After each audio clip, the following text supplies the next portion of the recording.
if you don't deal with the things of your past, that stronghold will carry over to your children. So there's a difference with living in your past or bringing your past into your future and dealing with it. When you're dealing with these things that you know are not healthy, that are habits, that are maybe your parents' habits or things that you were taught, things that happened to you, you're carrying all of this with you. And at some point, you have to say, this ends with me. No more. It's not going to infiltrate into my family, my marriage, my kids. I'm not going to absorb it. My body's not going to absorb any more of this trauma. And one of the easiest ways to stop this is to stop going back into the hands of the afflictor, whether that's your parents, your grandparents, your aunts, uncles, friends, an ex-spouse.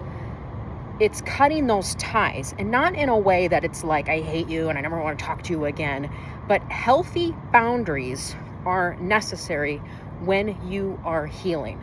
And when you are going through that healing process, this isn't something that just takes a month or 90 days, especially if it's a continuous thing that has happened to you maybe for a decade or 20 years or 50 years or however long. At some point, you have to put up those boundaries. Boundaries are healthy. That's healthy.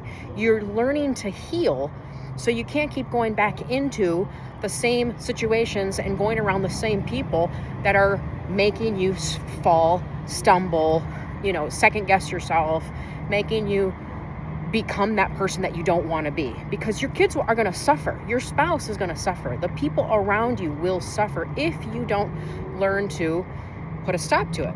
There's some things that are outside of your control.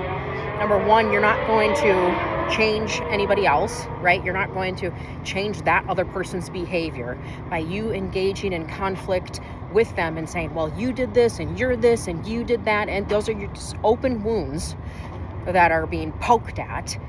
And that person also needs to realize, hey, I did this, or maybe they put you through something, but that's between them and God. It's a heart issue. It's something that they need to deal with. And by you arguing with them or getting in this, debate and conflict and all this stuff with them, you're just reopening it. You're just reopening it up over and over and over and over again. And it just becomes this, relationship that's messy and chaotic, and then the kids are around it and everything like that. I'm here to tell you, it is okay to say no. It is okay to say, we don't allow that in our house. I don't allow that around my kids. This is how we live. This is how we're doing things. Just because you did it that way or you raised me that way or whatever, no, I'm not doing this. And at first, it's going to feel awkward, and other people in your family might think, you're being so mean. I can't believe you're doing that. You're not going to let the kids see this person or that person or whatever. But remember, when you become a parent and when you get married, you leave, the Bible says you leave your parents and you cleave to your spouse. And now your family is you, your spouse, your kids. That's what you're responsible for. And you're still a part of that. So you have to take care of yourself. It doesn't mean that you forget about yourself and now you're taking care of everybody else and you're trying to please everybody and you're trying to please the in-laws and this person and everybody, the family, the spouses, the this, the that, the brothers, the sisters, the parents, the grandparents, the nieces, nephews. It's not you trying to please. You're going to wear yourself out if you do that. And if you continue to do that, then you deserve the consequences from that, because you're just entering back into something thinking that you're helping. Well, they need me, or I'm gonna, I'm the peacemaker, or I can't say no to them, and this person's going to get offended, this person's going to get offended. Well, then you're going to get the results of that messiness, because chaos breeds more chaos. Drama breeds drama. And until you actually see it for what it is and say, this isn't healthy and this isn't normal,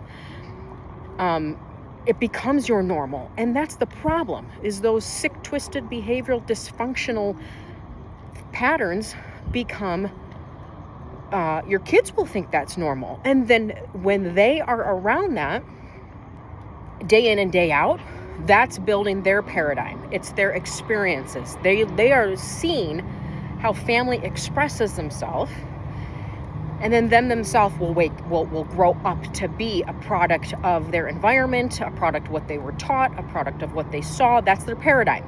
And then you wonder why there's adults that have all this trauma and problems, because they're basically these kids in adult bodies. Well, to be the safe parent and to be like that safe person, you say, no, we're not allowing this. This stops with us. This dysfunction might be for you. And when I say dysfunction, it could be something as maybe your family has a chronic gossip problem. Maybe everyone's talking about each other behind their backs. Maybe everyone thinks, well, you should do this, and I told her, and she should do this, and she's not listening to me, and and it's just this tangly web of manipulation.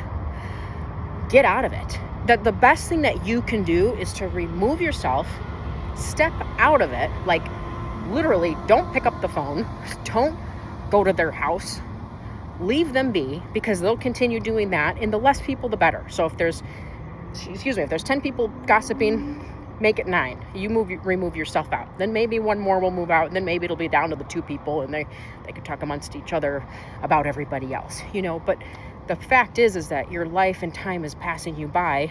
And so if you're going to continue engaging into these ridiculous dysfunction habits and patterns, when you're not helping anybody, you're not changing anything, you're just wasting your time, your life, and your kids are absorbing all of that. And speaking of absorbing, your body is absorbing that. Women, their nervous systems are so sensitive. Like, I wish I knew this younger. Then, it took me years to really realize this, but your nervous system is very sensitive. But in general, your body is absorbing all of that. You're taking in all of that trauma, all of that pain, all of that. It has to go somewhere, and your body remembers trauma that took place even when you were a child. There's remembrance in that. This is why you have to go through processes to relieve, because it houses it. Like a lymphatic drainage system removes toxins and years of trauma from your body.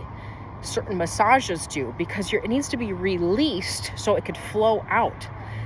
And it took me a long time to really realize that, but you're housing all of that. So you're deregulating your own system. You're doing it to yourself because you're the one engaging in it. As soon as you say no and you stop engaging in the things that are causing your own havoc on your own health, you can start to heal. Oh, so much easier too. So much easier to start healing when you put yourself in an environment, in an atmosphere, and you give yourself the okay, I'm safe. I can heal. I can do this. You can't keep going back into the situations that don't make you feel safe. And so your hair starts growing back, your skin starts looking better, your skin is better. And, there's and safe doesn't have to be like, in a dangerous environment. It could just be maybe your upbringing was unstable. Maybe you moved a lot, and so you don't have that safety net. You don't feel safe or secure or whatever because you moved all over as a child or something. But there's all kinds of different things. The bottom line is certain things you're not going to be able to change, but certain things you can. You have more control than you actually think you do. And one of the biggest things, this is why I never understood AA. Now, I never went to AA meetings or whatever, and of course I partied when I was younger, but I never understood that the person would go into the meetings and then reaffirm what they were trying to get out of. They were reaffirming someone that they didn't want to be. So they kept saying, I'm an alcoholic, I'm an alcoholic. Well, how do you stop being something when you keep telling yourself that's who you are? It's like, okay, I get it. I am, or I was.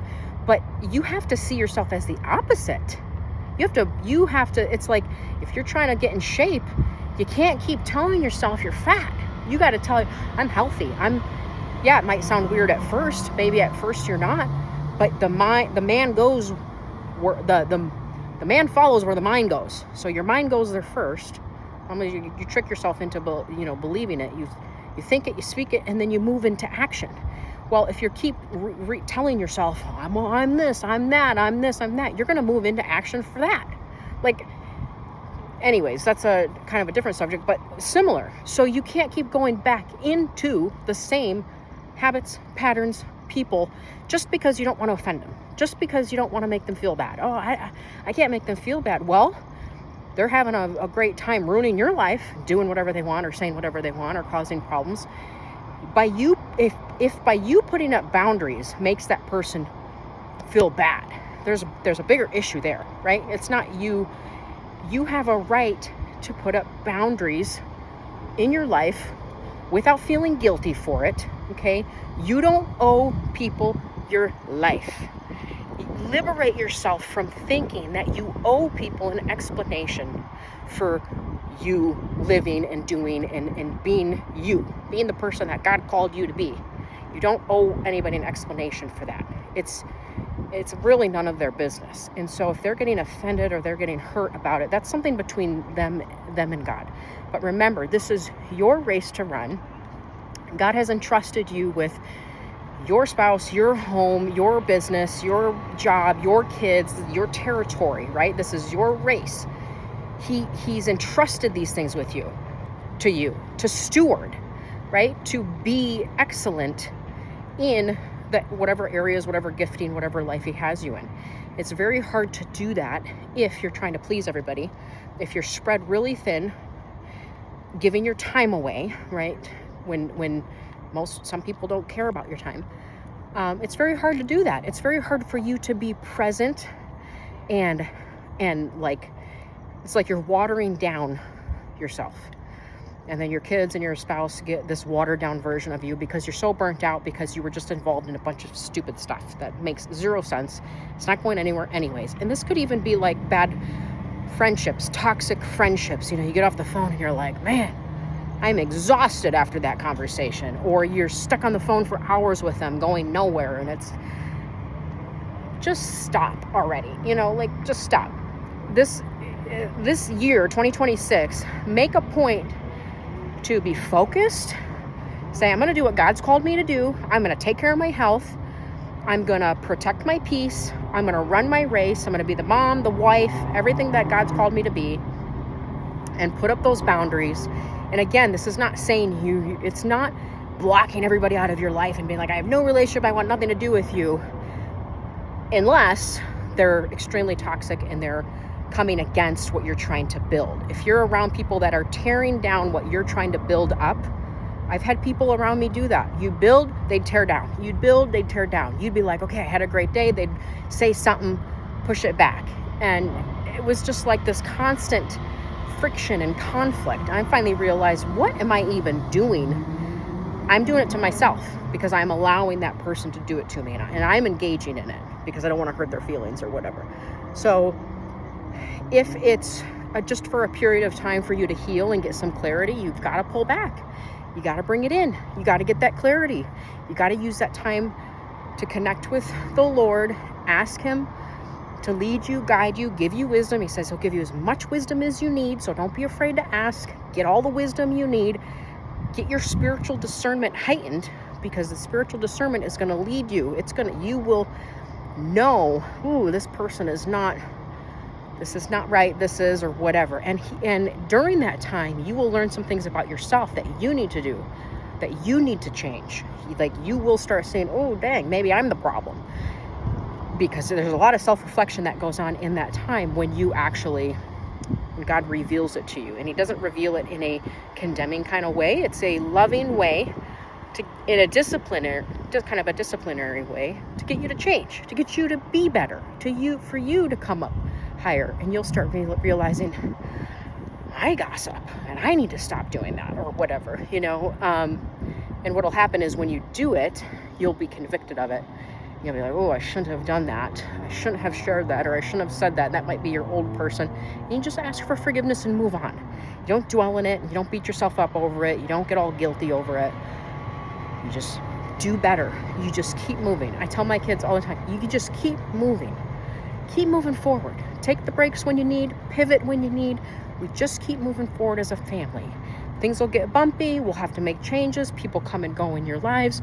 We're going to stick together and we keep trusting God and we keep moving forward. Trust God, move forward. Trust God, move forward. And anyways, I think I'll end it right there. Hope you guys have a great night.